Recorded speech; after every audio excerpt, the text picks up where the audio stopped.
সুপ্রিয় দর্শক, আমরা চলে এসেছি টপ 3 দেরকে দেখার জন্য। সেই জায়গা থেকে এখন কিন্তু প্লেয়ারের সাপোর্টটা আলচার ইগোরও একটা কমে গিয়েছে। যেহেতু ফাইটটা তাদেরকে দেয়া হচ্ছে, সেই জায়গা থেকে কিন্তু লুপস তারাই কিন্তু একমাত্র দল যাদের কাছে ফুল রোস্টার রয়েছে। বাট তাদের নকআউট কে এখন কি রিভাইভটা দিতে পারবে? Yes, they can go for the revive, and এই রিভাইভের কারণে কিন্তু ফুল রোস্টার সাপোর্ট তারা এখান থেকে ব্রিং ডাউন করতে পারবে। বাট সেই জায়গা থেকে বর্তমানে কিন্তু বার্মিজ গুলস একদমই কিন্তু গুটি-সুটি হয়ে রয়েছে। যেহেতু তাদের কাছে একটু হায়ার গ্রাউন্ড, একটু এজ সাইড রয়েছে, ডেফিনিটলি তারা এটা সাপোর্ট নিতে চাইবে। অন দি আদার হ্যান্ড দেখতে পাচ্ছি আলচার ইগো, যারা কিনা একদমই সার্কেলের মিড সাপোর্টটা পেয়ে যাচ্ছে। মিড সাপোর্ট বর্তমানে কিন্তু স্নেপ, তার টিমমেট অ্যালভা, তার বাকি টিমমেটরা মিলে চেষ্টা করে যাবে। যদিও রোজবেরি থাকলে কিন্তু তাদের আর একটু কনফিডেন্ট থাকতো। বর্তমানে স্নেপ সামনের দিকে কিন্তু বুঝতে পেরেছে ভেহিকল যাচ্ছে, সেই ভেহিকল গুলো কিন্তু ট্রেস ডাউন করতে চাইবে। বাট প্রেস ডাউন সেটা কিন্তু এখন এতটাও সহজ হবে না। প্লেয়ার্সরা অনেকটাই কিন্তু গুটি-সুটি হয়ে রয়েছে। কেউই চাইছে না এই ম্যাচ থেকে চিকেনটা লস করার জন্য। বাট পারভেজ গোলস আননোন অনেকটাই কিন্তু হয়ে গিয়েছে। স্পট ডাউন, সামনে ইউটিলিটি চার্জের চেষ্টা। সেই জায়গা থেকে বার্মেজ গুলস তারাও রোটেশন দিয়ে দিচ্ছে। তারা ভেহিকল নিয়ে নিজের জায়গাটা সিকিউর করছে। রোটেশন বললে ভুল হবে, বাট এই জায়গা থেকে আসলে তারা ভেহিকল সাপোর্ট, ভেহিকল কভারটা মেক শিওর করতে চাচ্ছে। সেখান থেকে বর্তমানে কিন্তু ক্রিপ্টন দূর থেকে দেখে ফেলেছে। গড স্পিডকে দেখা মাত্রই কিন্তু স্প্রেটা দিয়ে যাচ্ছিল, বাট আননোনের দিকে যে হারে ইউটিলিটি হয়ে যাচ্ছে charge, somehow he is trying to dodge. Vehicle উঠে গিয়েছে, বাট ডজ করতে পারবে কি? অনেকটা রিস্কি একটা সিচুয়েশন হয়ে গিয়েছিল। সেখান থেকে বর্তমানে কিন্তু সামনে দেখার চেষ্টা রয়েছে টিম লুপস। রাইট নাও আমরা কিন্তু একেবারে অন্তিম পর্যায়ে রয়েছি। তিনটা দল সার্ভাইভ করছে। বার্মিজ গোলস তারা অ্যালাইভ রয়েছে, লুপস তারা কিন্তু ফুল রোস্টার অ্যালাইভ, অ্যান্ড অল্টারিকো তাদের কাছে রয়েছে তিনটা প্লেয়ার অ্যালাইভ। দেখা যাক শেষ পর্যন্ত আজকের দিনের প্রথম চিকেন জায়গার কাছে। Remember this is last chance, শেষ সুযোগ।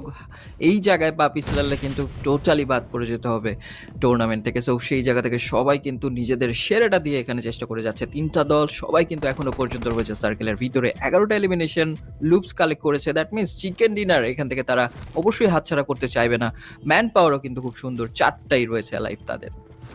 ডেফিনেটলি ম্যান পাওয়ারটা কিন্তু অনেকটা কি রোল প্লে এখান থেকে করতে পারবে লুপস যদি তাদের ম্যান পাওয়ারটাকে সুন্দরভাবে কাজে লাগাতে পারে। So definitely is trying to do something right now. সামনের দিকে সম্ভাবনা কিন্তু থাকছে, এই সম্ভাবনা কাজে লাগানো কিন্তু দরকার এই পর্যায়ে। বাট টিম লুপস যেইভাবে তারা হায়ার গ্রাউন্ডটা মেকশিওর করছে, দ্যাট মিনস তারা কিন্তু সময় নিচ্ছে, সময়টা নিয়ে মেকশিওর করতে চাচ্ছে যে কোনো রকম ভাবে যেন চিকেনটা হাতছাড়া না হয়। সেই জায়গা থেকে সার্কেল সাপোর্ট নিয়ে কিন্তু আবার রয়ে গিয়েছে টিম আলচার ইগো। সো ডেফিনিটলি দুটো দলই কিন্তু ভালো সম্ভাবনায় রয়েছে। সেখান থেকে বার্মিজ গুলস এর কিন্তু সম্ভাবনা একটু হলেও কম। সেই সম্ভাবনাটা কিন্তু কাজে লাগাতে চাইবে। কাজে লাগাতে পারলে ডেফিনিটলি তাদের চিকেন আসতে চাইছে। সেখান থেকে বার্মিজ গুলস তারা কিন্তু এখন গুটিসুটি হয়ে রয়েছে। সার্কেল এতটা সময় শ্রিঙ্ক হচ্ছে, কোনো দলই কিন্তু নিজের জায়গা থেকে ওভার কমিট করছে না। কারণ তারা জানে এইবার যদি ওভার কমিট হয়ে যায়, যদি কোনো রকম তাদের মিস্টেকের জন্য চিকেনটা হাতছাড়া হয়ে যায়, বিপদটা কিন্তু তাদের ঘাড়ে পুরোপুরি উঠে যাবে।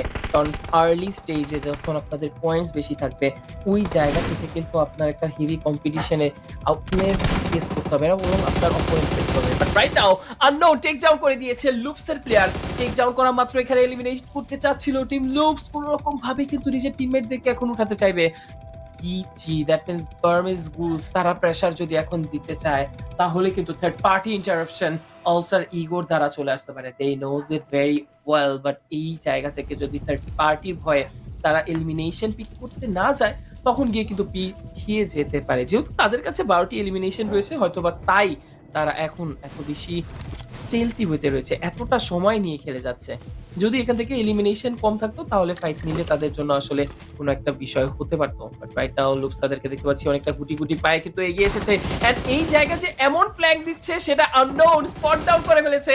নক ডাউন দেওয়া মাত্রই কিন্তু এখন প্রেসারে পড়ে যাবে টিম লুপস। গড স্পিড সাপোর্টটা দিয়ে দিল, আরো একটি player take down. It will be a 2 versus 3 situation for team loops and team Burmese ghouls. And এই জায়গা থেকে ইয়াক্কা তার টিমমেটকে নিয়ে কিন্তু কোনো রকম ভাবে সার্ভাইভ করে যাচ্ছে। আলটার ইগো ক্রিপ্টন সামনের দিকে থ্রো করে দিয়েছে ইউটিলিটি, গ্রেনেডটা কিন্তু ইম্প্যাক্টফুল হয়নি। সেই জায়গা থেকে সাইড থেকে দেখার চেষ্টা, বাট ক্রিপ্টন নকডাউন কিন্তু দিয়ে দিয়েছে। লুপসের লাস্ট একটি প্লেয়ার কিন্তু থাকছে এখন, এন্ড তারা কিন্তু পুরোপুরি বিপদে পড়ে যেতে পারে। কারণ সার্কেল সেটা কিন্তু আর সাপোর্টে থাকছে না। সার্কেল সাপোর্টটা মেক শিওর করতে চাইবে, এগিয়ে যাচ্ছে, এন্ড এখান থেকে রাফিনহাকে করলো টেক ডাউন। এখন লাস্ট দুটো দল আলচার ego with their 2 man roster and Burmese Ghouls with their 3-man roster দেখার চেষ্টা করে যাচ্ছে। গডস্পিড বট ডাউন করেছিল, বাট ইগল এখান থেকে কি হলো? লোয়ার গ্রাউন্ডে পার্চিন করে দিয়েছে, বাট ক্রিপ্টন গডস্পিডকে টেক ডাউন করেছে, এলিমিনেট করা হয়েছে। ইট will be a 2 versus 2 situation right now, but না, অলসার ইগোর প্লেয়ার কিন্তু লো এক্সপি ছিল, নকআউট ছিল না। সেখান থেকে স্নেপি একটা অ্যাটাক, ইয়াতকাকে করেছে take down. Unknown is the last player remaining. আননোনের দিকে কিন্তু প্রেসারটা ক্রিয়েট করতে চাইবে। স্নিপ এন্ড তার টিমমেট এগিয়ে যাচ্ছিলেন। Here we go on the very first match of the last chance. অলসার ইগো পেয়ে যাচ্ছে তাদের উইনার চিকেন ডিনার।